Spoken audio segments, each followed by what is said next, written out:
தமிழடியான் சொந்தங்கள் அனைவருக்கும் வணக்கம். மே மாதம் 31 2025 சனிக்கிழமை. இந்த காணொலியில் செய்திகளோ செய்தி ஆய்வுகளோ இடம்பெற மாட்டாது.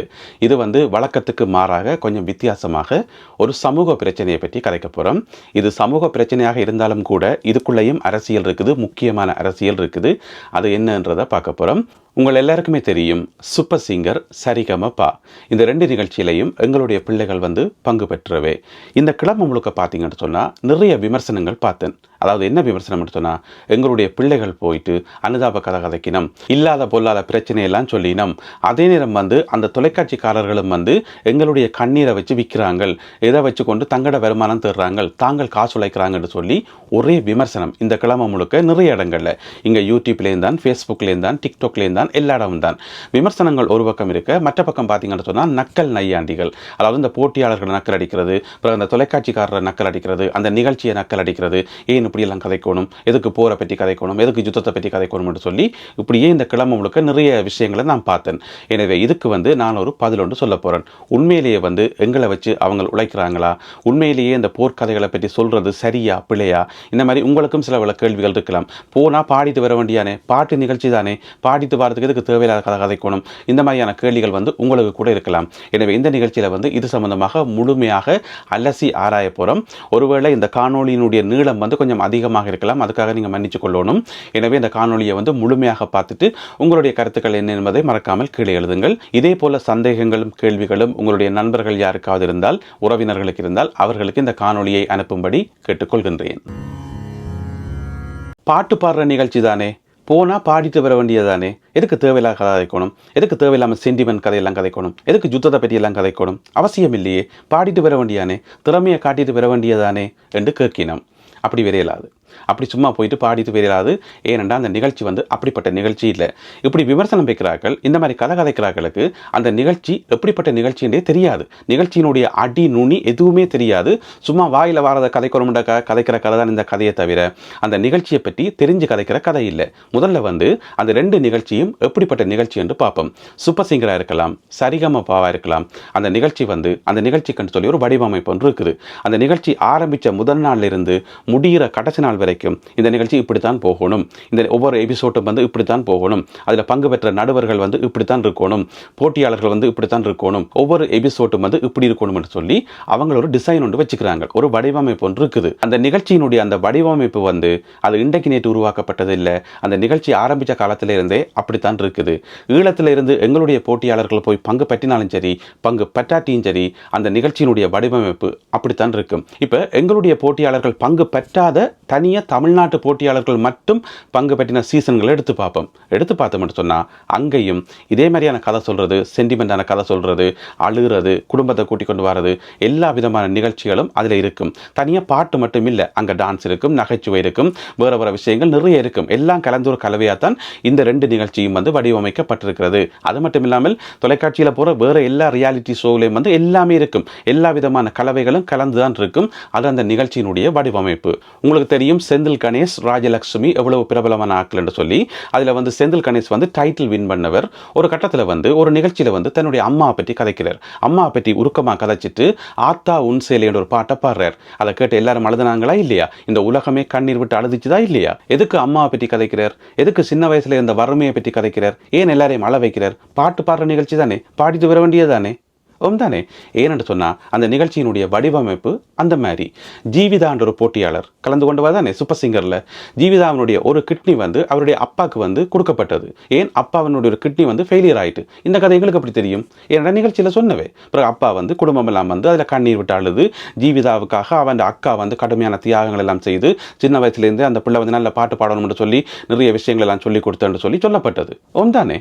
ஜோன் ஜெரோம் பாரல், ஜோன் ஜெரோம் அப்பா சின்ன வயசில் மதுவுக்கு அடிமையாக இருந்தவர், ஒரு முழு நேரம் மதுவுக்கு அடிமையாக இருந்தவர். ஆனால் ஜோன் ஜெரோம் வளர்ந்து வரையக்குள்ள ஒரு கட்டத்தில் நல்லா பாட ஆரம்பிக்கக்குள்ள அவர் தன்னுடைய குடிப்பழக்கத்தை கைவிடுறார். ஏன் கைவிடுறார் என்று சொன்னால், தன்னை பார்த்து தன்னுடைய மகன் பழகக்கூடாது, தன்னுடைய மகனுக்கு நல்ல எதிர்காலம் பெறணும், அவன் நல்ல ஒரு பாடகனாக பெறணும் என்று சொல்லி. இந்த கதை எங்களுக்கு எப்படி தெரியும்? எப்படி தெரியும்? நாங்கள் போய் அங்கே படிச்சனாங்களா? ஜோன் ஜெரோம் இந்த ஊருக்கு போய் படிச்சனாங்களா? இல்லை, அது நிகழ்ச்சியில் சொல்லப்பட்டது. ஏன் அந்த கதை நிகழ்ச்சியில் சொல்லணும் சொன்னால், அந்த நிகழ்ச்சியினுடைய வடிவமைப்பு அப்படித்தான். எனவே நாங்கள் என்ன விளங்கிக் கொள்ளணும் சொன்னால், அந்த 2 நிகழ்ச்சிக்கும் ஒரு வடிவமைப்பு இருக்குது. ஈழத்தில் இந்த போட்டியாளர்கள் பங்கு பெற்றினாலும் சரி, பங்கு பெற்றாட்டியும் சரி, அந்த நிகழ்ச்சி அந்த வடிவத்திலாம் போகும். சரி, அந்த நிகழ்ச்சியினுடைய முழு எபிசோடும் வந்து அப்படித்தானான்னு கேட்டால் அப்படி இல்லை, அப்படி இல்லவே இல்லை. ஒரு நிகழ்ச்சி வந்து ஒரு சீசன் வந்து 6 மாதம் போகுதுன்னு வைங்க, 6 மாதம் ஒளிபரப்புது. அப்போ ஒரு மாதத்தில் வந்து 4 எபிசோட், ஒவ்வொரு எபிசோட்டையும் வந்து 2ஆக பிரித்து சனிக்கிழமையும் ஞாயிற்றுக்கிழமையும் போடுவினோம். ஆக மொத்தத்தில் ஒரு மாதத்தில் வந்து 4 எபிசோட், 6 மாதத்துலேயும் வந்து 24 எபிசோட் போகுது. இந்த 24 எபிசோட்டும் இதே மாதிரி கண்ணீரும் கம்பலையும் கதையுமான்னு கேட்டால் அப்படி கிடையவே கிடையாது. இந்த 24 எபிசோடில் 2 எபிசோடில் மட்டும்தான் இந்த மாதிரியான விஷயங்கள் வரும். ஒன்று வந்து போட்டியாளர்கள் வந்து முதலாவது பாட்டை பாடி அறிமுகம் செய்வேன் தானே, அந்த அறிமுகம் செய்யக்குள்ள தாங்கள் யார், தாங்கள் எங்கேருந்து வந்துக்கிறோம், தங்களோட பேக்ரவுண்ட் என்னென்னு சொல்லும்போது அதில் கொஞ்சம் சென்டிமெண்ட் வரும், அதில் சில கதைகள் வரும், அதில் ஒரு பாட்டு பாட வேண்டி வரும், அதில் ஒரு சம்பவம் நடக்கும் முதலாவது. 2வது வந்து டெடிகேஷன் ரவுண்ட் ஒரு ரவுண்ட் இருக்கும். அதில் வந்து ஏதாவது ஒரு சோகமான பாட்டை பாடி, ஏதாவது டெடிகேட் பண்ண வேண்டிய ஒரு பாட்டை பாடி, அதில் தான் இந்த விடை கொடு எங்கள் நாடு இந்த மாதிரியான பாட்டுகள் எல்லாம் பாடப்பட்டு டெடிகேட் பண்ணுறது. எனவே 2 சந்தர்ப்பத்தில் 2 நிகழ்ச்சியில் மட்டும்தான் இந்த மாதிரியான விஷயங்கள் வருது. எனவே 24 எபிசோட்டை கொண்ட ஒரு சீசனில் வந்து 2 நிகழ்ச்சின்றது 8%. மிச்சம் 92% பார்த்தீங்கன்னு சொன்னால் குத்து பாடல் ரவுண்டு, ரெட்ரோ ரவுண்டு, காதல் பாடல்கள் ரவுண்ட், கிராமிய பாடல்கள் என்று சொல்லி வேறு விதமான ரவுண்டுகள் இருக்குது தானே. இப்போ உதாரணமாக யோசிச்சு பார்த்தோம்னா குத்து பாடல் ரவுண்டில் போயிட்டு சோ கதை கதைக்கலாமா, சொந்த கதை சோ கதை கதைக்கலாமா, இல்லை எங்கேயாவது சென்டிமெண்ட் கதை கதைக்கலாமா, யாரையாவது அள வைக்கலாமா, இல்லை. அந்த எபிசோட் வந்து அப்படித்தான் வடிவமைக்கப்படும். ரெட்ரோ ரவுண்ட் வைக்கணும் என்று சொன்னால், விஸ்வநாதன் வேலை வேண்டும் என்று சொல்லி போட்டியாளர்கள் பாடினோம் என்று சொன்னால் அதில் எங்கே இருக்குது சென்டிமெண்ட், அதில் எங்கே இருக்குது அழுகிறதுக்கு. எனவே 24 எபிசோட், உதாரணத்துக்கு 24 எபிசோட்டை கொண்ட ஒரு சீசனில் வந்து 2 சந்தர்ப்பத்தில் தான் இது நடக்குது. எங்களுடைய ஈழத்து போட்டியாளர்கள் பங்கு பெறைகளையும் கூட பார்த்தீங்கன்னு சொன்னால், உதாரணமாக கில்மிஷா எடுத்து பார்த்தீங்கன்னு சொன்னால், கில்மிஷா வந்து தன்னுடைய தாய் மாமனுக்காக டெடிகேட் பண்ணி ஒரு பாட்டு படித்தவா ஒரு எபிசோடில் தான். மிச்ச எபிசோடில் பார்த்தீங்கன்னு சொன்னால் கில்மிஷா ஆடி பாடி கலகலப்பா தான் அந்த நிகழ்ச்சியெல்லாம் போனது தானே. என்ன கில்மிஷா வந்து அந்த சீசன் ஃபுல்லாக அழுதுட்டா வந்தது இல்லை, அல்லது சென்டிமெண்ட்டாக கலைச்சிட்டு வந்ததா இல்லை. ஆனால் இங்கே விமர்சனம் வைக்கிறார்களுக்கு அந்த நிகழ்ச்சி எப்படிப்பட்ட நிகழ்ச்சி, அங்கே என்ன நடக்குது, ஏது நடக்குது ஒன்றுமே தெரியாது. சும்மா கதைக்கணும்டாக்கா சும்மா கதைக்கிறது, எங்களை வச்சு விற்கிறாங்க, எங்களை வச்சு வியாபாரம் செய்கிறாங்க, ஒரே கண்ணீர் கதையாக கிடக்குது, அழகியாக கிடக்குது, அது இருக்கு இது இருக்குன்னு சொல்லி. சரி, இப்போ எங்களுடைய ஒரு போட்டியாளர் வந்து போய் தாயத்தில் நடந்த யுத்தம் சம்பந்தமான ஒரு கதையொன்றை கதைக்கிறார். அப்போ ஒரு அனுதாபம் ஒன்று வருது. அந்த அனுதாபத்தை வச்சுக்கொண்டு அந்த போட்டியில் வந்து வெல்லலாமான்னு பார்த்தா கட்டசி வரைக்கும் இல்லை. அந்த அனுதாபத்தை வச்சுக்கொண்டு வெல்லவே இல்லாது கடைசி வரைக்கும். இங்கே யோசிச்சு பார்த்தோம்னு சொன்னால், இப்போ வந்து 3 போட்டியாளர்கள் எங்களோட போட்டியாளர்கள் பங்கு பெற்றோம்னு சொன்னால் கிட்டத்தட்ட 30 போட்டியாளர்கள் ஆடிஷனுக்கு போயிருப்பினோம் தானே. அந்த 30 போட்டியாளர்களை வந்து 27 பேரை தட்டி விட்டுருப்பாங்க வெளியில். அது எங்களுக்கு வெளியில் தெரியாது, யாருமே சொல்ல போகிறது இல்லை. நான் ஆடிஷனுக்கு போனான் என்னை தட்டி விட்டுட்டாங்கன்னு சொல்லுவேன், யாராவது சொல்ல மாட்டேன். அப்போ அந்த 27 பேருக்கும் கதை இல்லையா, ஈழத்திலேருந்து வந்தவே தானே, அவைக்கு சென்டிமெண்ட் கதை இல்லையா, அவை யுத்தத்தால் பாதிக்கப்படலையா, பாதிக்கப்பட்டிருப்பினோம். அப்பயும் எடுக்கல, உள்ளுக்கே எடுக்கல, கேட்ட தாண்டவே விடையில. ஏன் விடையிலன்னு சொன்னால் திறமை இருந்தால் மட்டும்தான் உள்ளுக்க போக முடியும். ஒரு ஆள் வந்து ஆடிஷனை தாண்டி, ஆடிஷனில் எத்தனை பேர் பங்கு பெற்றுவினோம், பல்லாயிரக்கணக்கான ஆட்கள் அந்த ஆடிஷன்ஸ் வந்து டிவியில் காட்டுவாங்க, எவ்வளோ நீளத்துக்கு கியூவில் நிற்பினோம்னு சொல்லி. எனவே அவ்வளவு கியூவை தாண்டி, அவ்வளோ பல்லாயிரக்கணக்கான ஆட்களை தாண்டி 3 பேர் உள்ளுக்குள்ளே போயினோம்னு சொன்னால் அந்த ஆடிஷன் கேட்டை தாண்டதே மிகப்பெரிய திறமை தான் தானே. எனவே அங்கே வந்து சென்டிமெண்ட் ஒர்க் பண்ணாது, சென்டிமெண்ட் ஒர்க் பண்ணுற இல்லை, திறமை மட்டும்தான் ஒர்க் பண்ணும். சரி, உள்ளுக்குள்ளே போயிட்டு இப்போ முதலாவது எபிசோடில் ஒரு போட்டியாளர் வந்துட்டார். அந்த போட்டியாளர் அங்கே நின்று நிலைக்கிறதுக்கு அடுத்தடுத்த எபிசோடில் வாரது எவ்வளவு கஷ்டம்ன்றது அந்த போட்டியாளருக்கு தான் தெரியும். நாங்கள் வெளியிலேருந்து பார்க்குறாங்களுக்கு தெரியும், சும்மா மைக்கை பிடிச்சி வச்சு பாடினோம்னு சொல்லி. அப்படி இல்லவே இல்லை. பிஹைண்ட் த சீன் பார்த்தீங்கன்னு அந்த திரைக்கு பின்னால் அவைக்கு எவ்வளோ பயிற்சி கொடுக்கப்படுது, எவ்வளவு ட்ரைனிங் கொடுக்கப்படுது. ஒவ்வொரு பாட்டிலையும் இருக்கக்கூடிய அந்த மெட்டு, அந்த பாவங்கள், அந்த லிரிக்ஸ் என்று சொல்லி ஒவ்வொன்றையும் போட்டு உரிச்செடுத்து போட்டு தான் முன்னுக்கு விடுவாங்க. பின்னுக்கு வச்சு பழக்கி போட்டு தான் முன்னுக்கு விடுவினோம் தானே. அந்த போட்டியில் பங்கு பெற்ற ஒவ்வொரு போட்டியாளருக்கும் தெரியும், தான் வந்து அடுத்த எபிசோட்டுக்கு நிற்பனா நிற்க மாட்டேனா, என்னால் அங்கால போக முடியுமா முடியாதான்னு சொல்லி கேள்விக்குறியாக இருக்கும். ஏன்னு சொன்னால் போட்டி வந்து போக சிட்டியான கட்டும் டைட்டாக இருக்கும். அங்கே வந்து சென்டிமெண்ட் வந்து ஒர்க் பண்ணவே பண்ணாது. இவர் ஈழத்திலிருந்து வந்தவர், இவர் யுத்தத்தால் பாதிக்கப்பட்டவர், எனவே அவருக்கு ஒரு சான்ஸை கொடுப்போம், அப்படி கொடுக்குறதே இல்லை. பாடைக்குள்ள நல்ல திறமையாக பாடினா மட்டும்தான். பிள்ளையா பாட்டு பாடுற ஒரு ஆளுக்கு வந்து வெற்றி கேடியம் கொடுக்குறதே இல்லை. பாட்டு வந்து சரியாக பாடணும். இது வந்து எங்களோட பிள்ளைகளை வந்து அவமதிக்கிற மாதிரி. இந்த விமர்சனங்கள் எல்லாம் எங்களுடைய பிள்ளைகளை வந்து திறமைகளை வந்து அவமதிக்கிற மாதிரி. இப்போ கில்மிஷா போட்டு வெற்றியாளராக திரும்பி வருது, திறமையால தான். அவ சொன்ன அந்த சென்டிமெண்டான கதை வந்து அது ஒரு சின்ன ஒரு பகுதி மட்டும்தான். அதை வச்சுக்கொண்டு வெற்றியாளர் தீர்மானிக்கிறதே இல்லை. இல்லை, முழுக்க முழுக்க திறமை. கில்மிஷாட்டை போய் கேட்டு பார்த்தீங்கன்னு சொன்னால் அந்த 6 மாத கால பகுதியிலையும் இவ்வளவு பயிற்சி கொடுத்துரும், இவ்வளவு பயிற்சி, எவ்வளவு அனுபவம் என்று சொல்லி. எனவே குறை சொல்றாக்களுக்கும் விமர்சனம் சொல்றாக்களுக்கும் நிகழ்ச்சியை பற்றியும் தெரியாது, இசை அறிவும் தெரியாது, ஒரு பிள்ளையினுடைய திறமை என்னன்னு தெரியாது, ஒன்றுமே தெரியாது. சும்மா எதையாவது சொல்லணும்ன்றக்காக வாயில சொல்லணும்ன்றக்காக சொல்றது. சரி, எங்களை வச்சு உழைக்கிறாங்கன்னு சொல்லி சொல்லப்படுது தானே தமிழ்நாடு தொலைக்காட்சிகள். அது உண்மையாண்டு பார்த்தோம்னு சொன்னா சரி, இப்போ எங்களுடைய பிள்ளைகள் பங்கு பெற்றாத நிகழ்ச்சிகள் இருக்கு தானே, அந்த நிகழ்ச்சிகள் போக இல்லையா, நல்லா சக்சஸ்ஃபுல்லா போக இல்லையா, அல்லது ஆரம்பத்தில் இருந்தே எங்களுடைய பிள்ளைகள் பங்கு பெற்றவையா இல்லையே, இடையிலிருந்து தானே பங்கு பெற்ற ஆரம்பிச்சவே. அப்ப ஆரம்பத்திலிருந்து அந்த ஒவ்வொரு சீசனும் வந்து சரியா தானே போய் கொண்டிருக்குது, ஒவ்வொரு சீசனும் வந்து வெற்றிகரமா போறவடைய தான் அவன் அடுத்தடுத்த சீசன் வைக்கணும். ஓம் தானே. அதை விட இந்த சூப்பர் சிங்கரையும் சரிகமபாவையும் விடுங்க, அது ஒரு ஓரமா வைப்போம். வேற நிகழ்ச்சிகள் எடுத்து பார்ப்போம். குக் வித் கோமாளி எடுத்து பார்ப்போம். நாங்கள் யாராவது பங்கு பெற்றோமா, ஈழத்துல இருந்து யாராவது பங்கு பெற்றோமா இல்லையே. அந்த நிகழ்ச்சி நல்ல சக்சஸ்ஃபுல்லான நிகழ்ச்சி தானே. சூப்பர் சிங்கரை விடவும் குக் வித் கோமாளிக்கு நிறைய அதிக ரசிகர்கள் இருக்கணும். ஓம் தானே. நாங்கள் எல்லாரும் பார்க்குறோம் தானே, நல்ல நிகழ்ச்சி தானே. அதில் யாரும் பங்கு பெற்ற இல்லையே, அதில் யாரும் சென்டிமெண்டா கதைக்க இல்லையே. அதை விடுங்க. கலக்க போவது யாரு, யாராவது நாங்கள் பங்கு பெற்றோமா இல்லையே. எங்களோட போட்டியாளர்கள் போயினோமா இல்லையே. அதுவும் நல்ல சக்சஸ்ஃபுல்லான நிகழ்ச்சி தானே, நிறைய காமெடியான நிகழ்ச்சி தானே, அதை நாங்கள் பார்க்குறோம் தானே. எனவே எங்களோட பிள்ளைகள் பங்கு பெற்றாலும் சரி, பங்கு பெற்றாட்டியும் சரி, நாங்கள் நிகழ்ச்சிகள் பார்க்கறதான். வெற்றிகரமான நிகழ்ச்சிகள் அங்கே இருக்குத்தான். அந்த 2 தொலைக்காட்சிகளும் வந்து ரன் ஆகிறதான். நிறைய நிகழ்ச்சிகள் போறதுதான். தானே. எனவே எங்களை வச்சு உழைக்கிறாங்கன்றது ஏற்றுக்கொள்ளக்கூடிய கருத்தை இல்லை. நாங்கள் பங்கு பெற்றாட்டியும் அந்த நிகழ்ச்சி போறதுதான். அந்த தொலைக்காட்சி இருக்கிறதான். நாங்கள் பங்கு பெற்றேன்றதுக்காக தொலைக்காட்சியை இழுத்து மூடி போட்டு எல்லாத்தையும் க்ளோஸ் பண்ணி போட்டு போயிட்டாங்களா இல்லையே. அடுத்த முக்கியமான கேள்வி, இந்த மாதிரியான நிகழ்ச்சிகளில் நாங்களா போய் பங்கு பெற்றோமா, அல்லது அவங்களா எங்களை வந்து குறை இழுவையில் கதற இழுத்து கொண்டு போகிறாங்களா, கழுத்தை பிடிச்சி இழுத்து கொண்டு போகிறாங்களா, நிகழ்ச்சிக்கு வாங்க கட்டாயம் பாடுங்கன்னு சொல்லி இல்லையே. நாங்களாம் போகிறோம், நாங்களாம் விண்ணப்பிக்கிறோம், நாங்களாம் 30, 40, 50 பேர் விண்ணப்பிக்கிறோம். அடுத்தடுத்த சீசனில் பார்ட்டிசிபேட் பண்ணணும்னு சொல்லி இப்போ ட்ரைனிங் எடுக்கிறது நாங்கள் தானே. தானே, எங்களுடைய பிள்ளைகள் தானே.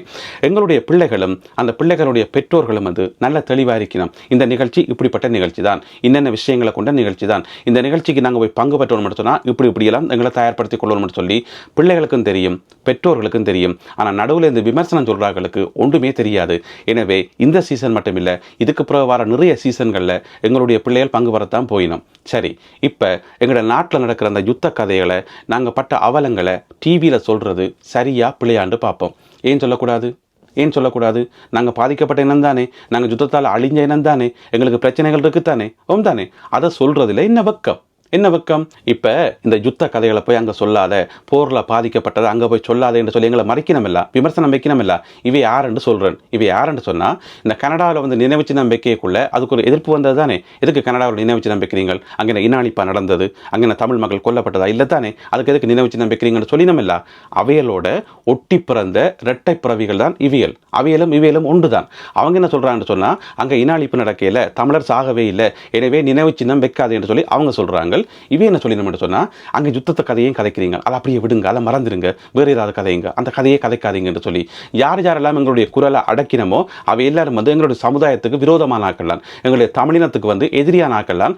என்ன பிரச்சனை சொன்னா, நேரடியாக வந்து எங்கள்கிட்ட வந்து யுத்த கதை எதுக்கு கதைக்கிற, அதை பெரிய அப்படியே விடன்னு சொன்னா நாங்கள் கோவப்படும் தானே, எங்களோட குரலை வந்து நீ நசிக்கிறியான்னு கேட்போம் தானே. எனவே அப்படி சொல்லாமல், இங்க பாரு, நீ இந்த கதையை சொல்றதால அவங்க உங்களை வச்சு அவங்க உழைக்கிறாங்கன்னு சொல்லி குற்றத்தை வந்து அங்கால சாட்டினமாம், அதாவது டெக்னிக்கா வந்து வாழைப்பழத்தில் ஊசி ஏத்தினமாம் என்று சொல்லி இந்த மாதிரி கதைகளை கதைக்கிறது காரணம் வந்து மொத்தத்தில் வந்து நாங்கள் வாய் திறக்கக்கூடாது, நாங்கள் கதைக்கக்கூடாது, யுத்தத்தில் பாதிக்கப்பட்டதை சொல்லவே கூடாதுன்றதான் இவன் நோக்கம். நான் சொன்ன மாதிரி இவையிலும் வந்து ஒட்டி பிறந்த இரட்டை பிறவிகள்.